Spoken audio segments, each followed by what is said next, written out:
I'm Gitie House. I came to Queensland from New Delhi, India in 1978, and I've spent most of my professional life in Toowoomba, but some years in Sydney. And now I'm doing community work.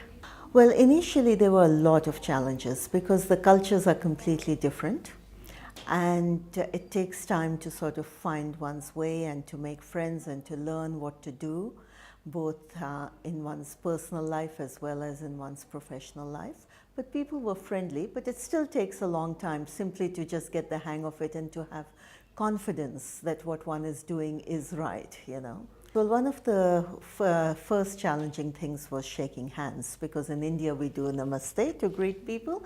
Here in Australia we shake hands. And so being a very shy, reserved young woman, it was really hard for me to know when to shake hands, when to not shake hands. And you know, there are other things too, like the accent. So even though I knew English, I couldn't always understand what the person was telling me. And you know, you can ask them, you know, excuse me, please tell me again a couple of times, and if you still don't follow what they're saying, it becomes a bit embarrassing. My professional life is in software development. So I was a project manager for many years. And, you know, we wanted to do more than that. My husband and myself, we wanted to make a contribution to the community. And so we decided that it was time to make a sea change, so to speak, or a mountain change coming to Toowoomba, to sort of make a change and do community work. So that's in 2001, end of 2000, we made that decision. And in 2001, early 2001, we implemented that. For me, it was difficult because it was a complete change in approach, because as I said, with software development, you're sitting in the background.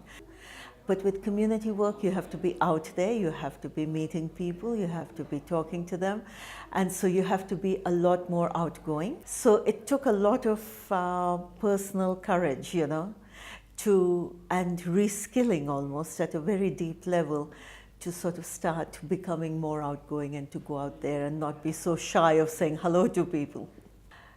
Personal courage comes from both within, and also it makes it easier if one has support around oneself. And one doesn't have to climb the whole mountain in one step and in one day, and sort of take small steps till one improves and gets better at it. I would say the thing that I am most proud of is being part of a team of people who are dedicated to bringing people together. And to work with such an inspiring and dedicated group of people is, to me, very, very rewarding. So the organization that we founded this is called the Toowoomba International Multicultural Society. We are a community group. We are not a service organization. We are non-profit. We are all volunteers. And we are all interested in increasing harmony and understanding in this region by sharing cultural knowledge. And to that effect, we create various cultural programs and all sorts of cultural sharing that our volunteers are able to organize. So it's very driven by the members and what they are able to contribute towards the projects. I'm inspired by people from everyday life. You know, the struggles they face, and people young and people of my age and people who are much older than me, who just continue to learn and reskill and continue to find a way of making a contribution. Look, there's always going to be a lot of challenges in life, and some are going to be very tough, and some are going to be easy to overcome, but some are going to take a lot of work and effort. Do not be discouraged is my advice to people.